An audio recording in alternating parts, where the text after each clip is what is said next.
Mami paste. Nu-mi plac pastii.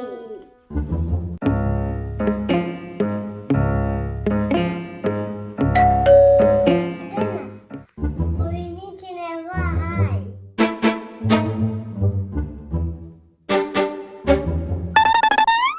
Bună copii, părinții voștri sunt acasă? Da. Vreau și eu o bucată de pâine. Nu putem să vă ajutăm. Abi, cine este la ușă, mami? Bine copii, la revedere. Papa, Cine era la ușă? tati și mami. La ușă o femeie neînghizită. Avea hainele rupte, dar i-am zis să plece. Vai, Abi, nu e bine, poate avea nevoie de ajutor. Abi, mami are dreptate. Nu este bine ceea ce ai făcut. Dumnezeu ne învață că trebuie să-i ajutăm pe cei nevoiași. Nu-i bine, Abi. Bate, Doamne Iisus. Hai să mergem să o chemăm înapoi.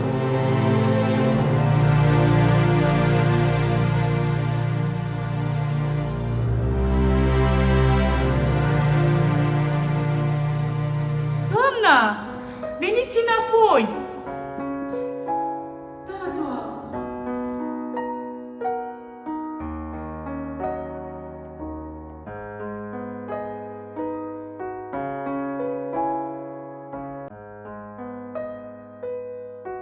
Intrați, doamnă, intrați, nu e nevoie să vă mai descălțați. Bine, doamnă.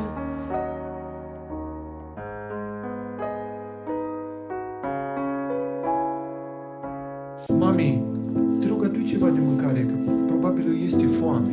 Da, tati, o să-i pregătesc ceva de mâncare.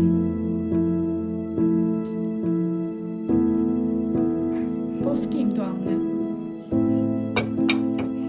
Mulțumesc, doamnă.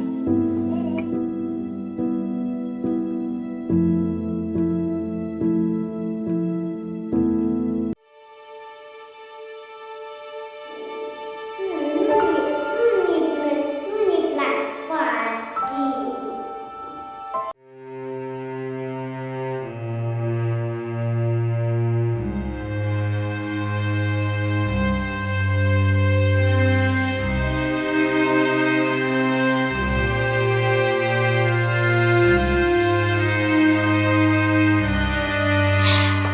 Nu putem să vă ajutăm. Papa!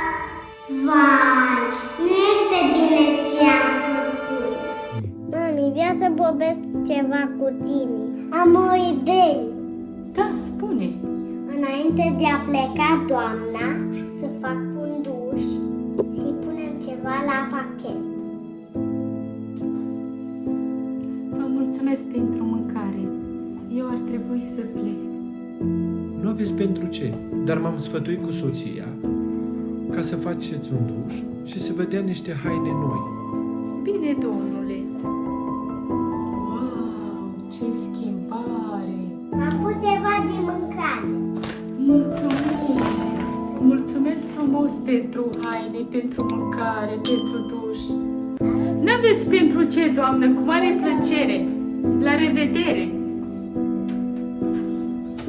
Mami, îmi pare rău că am făcut pretenții la mâncare. Nu e nimica, mami te iartă. Sper că ai învățat o lecție din asta. Hai, vino la mami. Meu.